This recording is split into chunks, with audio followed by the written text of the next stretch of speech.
Right, now the moment you've been waiting for. Finally, Digital Challenge Winning Award goes to a partnership bid that right from the start has focused on action in developing communities.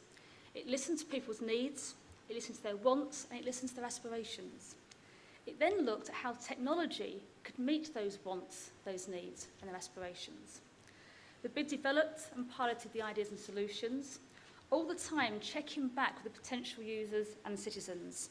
And the result is a package of initiatives which is grounded in what works, but grounded in what is wanted as well. It can be set up quickly, and we know it can make a very positive difference. And further, it can be adapted to roll out across the country. For the winning team and for the rest of you, this is really now where the hard work starts. I'm going to take a very keen interest to see how this develops over the next 3 years. And so I'm very pleased to announce that a Digital Challenge winner for 2007 is Sunderland.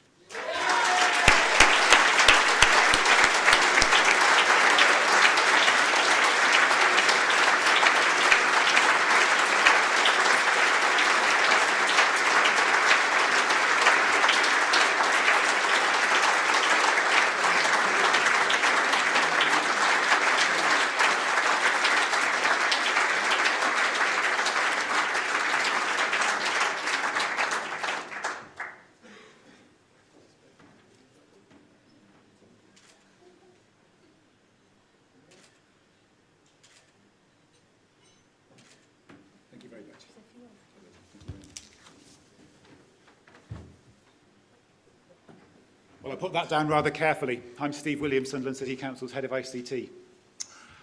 I'm thrilled to be we are all thrilled to be the Digital Challenge winner.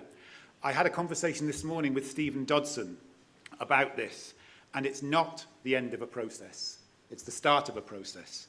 It's not the end of it's the end of a competition, but it's the start of a process whereby the thinking, the quality of the thinking that's in the 10 bids around this table, and the different groups and parties who've taken part in that thinking can be taken forward and must be taken forward for the people of all of our regions and all of our cities, and as exemplars more widely than that as well. I'd like to talk about 2 challenges, and I'd like to pay 3 tributes. The 2 challenges I'd like to talk about are a challenge to the DC10, to all of us 10 finalists. What we need to do is work collaboratively together, and I'll commit to this on behalf of Sunderland. I know my counterparts in the other 10 bids will also, the other 9 bids will also commit to this. We must commit to work together to share the good thinking and good practice that's in all of our bids. We like to think there are some strengths in our bid. We know there are some things in other people's bids that were stronger. We want to learn from them. We hope people will want to learn from us. There are ample opportunities for dissemination. We've got a conference in Sunderland. I had to get a plug-in for that in July. There are ample opportunities for dissemination that we need to take and we need to share. That's my first challenge.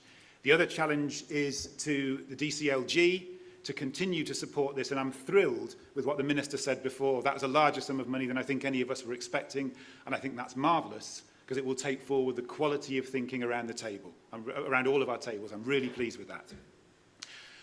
I said I want to pay 3 tributes in closing. The first tribute I'd like to pay is to the DC10.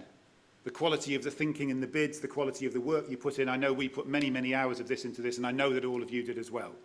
So I'd like to pay tribute to the DC10 and reiterate that commitment to work closely with the other members of the DC10. The second tribute I'd like to pay is to all the people in Sunderland who put a lot of work into this. We consulted with up to 500 different community groups, and all of the people who've actually worked hard on the bids. You all know all of your names.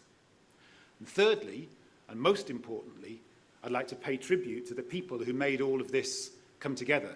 The people of Sunderland who fed into our bid what they wanted, who fed into our bid what their issues were, and who will now get the benefits from that bid to make life better for our people. And that's what this is about. Thank you very much.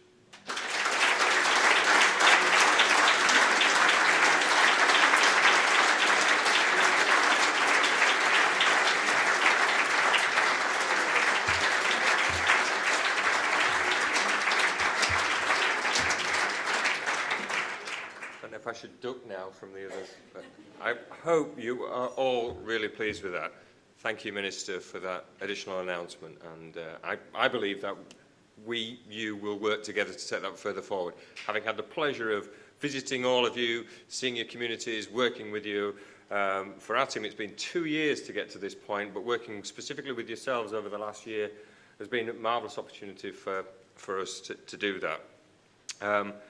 So let's say that goes forward. We'll encourage all of the partnerships that the 10 have created, and I think this is quite important, is that those partnerships that have been putting to their bids, please stay together, please work together. There was an awful lot of great contributions from industry, from other government departments, from your local regional development agencies, from academe, from the third and voluntary sector. So it would be brilliant to keep those together with that 10, and I'm sure you will, and I'm looking forward to seeing that continue.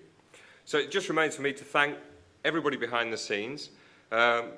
It's been really hard. A special thank you to Helen Goulden as the programme manager, and to Wanda and Denise who've been in the team. And I think we've really, we wouldn't have got here without their help. So thank you. And I'd like to thank Bert Proven, who's the Senior Responsible Officer for the programme, who's really kept us on our toes. And again, I don't think we would have got here without his help and support. So thank you, Bert.